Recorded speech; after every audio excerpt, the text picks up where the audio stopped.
नमस्कार दर्शक बंधुरा वेलकम टू कृष्णा रान्नाघर। आज आमी जल खाबार बानाচ্ছি 4 पिस ब्रेड একটা গাজর আর একটা আলু নিয়েছি।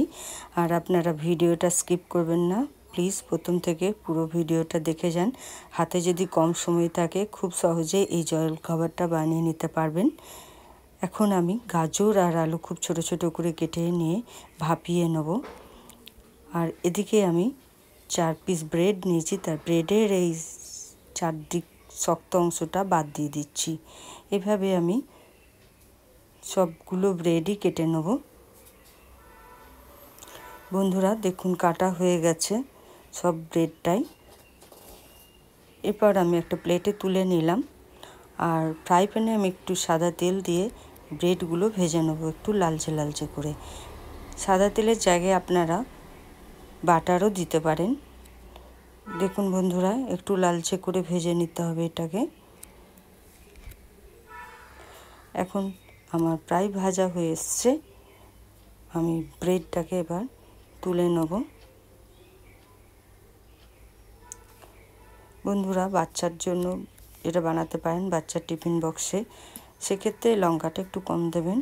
আমি ওই ফ্রাই প্যানে আবারও সাদা তেল দিলাম, দেওয়ার পর হাফ চামচ সর্ষে দিলাম, কালো সর্ষে, তারপরে দিচ্ছি কারি পাতা, আর এখানে বড় সাইজের একটা পেঁয়াজ কুচি করেছিলাম সেটাকে দিলাম, আর দুটো লঙ্কা দিলাম।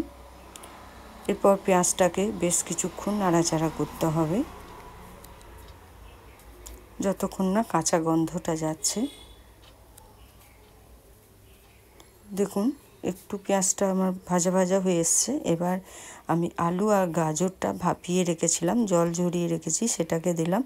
এবার তেলের মধ্যে বেশ কিছুক্ষণ আলু আর গাজরটা কষিয়ে নেব। আর ভালো করে কষা না হলে কিন্তু খেতে টেস্টি লাগে না, তাই বেশ কিছুক্ষণ কষিয়ে নেবেন। এরপর দিয়ে দিচ্ছি আমি স্বাদ মতো লবণ, স্বাদ মতো এখানে মিষ্টি দিচ্ছি। আপনারা চাইলে মিষ্টিটাকে স্কিপ করতে পারেন। আর এখানে আমি একটু সামান্য হলুদ দিলাম, দেওয়ার পর বেশ কিছুক্ষণ আবারও কষিয়ে নিচ্ছি। বন্ধুরা দেখুন কষানো হয়ে গেছে। এখানে আমি আবারও দুটো লঙ্কা দিলাম। তারপর আমি ব্রেডটা যে ভেজে রেখেছিলাম ব্রেডটা দিয়ে বেশ কিছুক্ষণ নাড়াচাড়া করে নেব।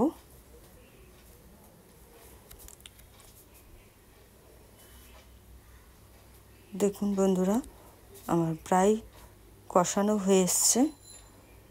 এরপর আমি পাতিলেবুর রস দিয়ে দিলাম 1 চামচ।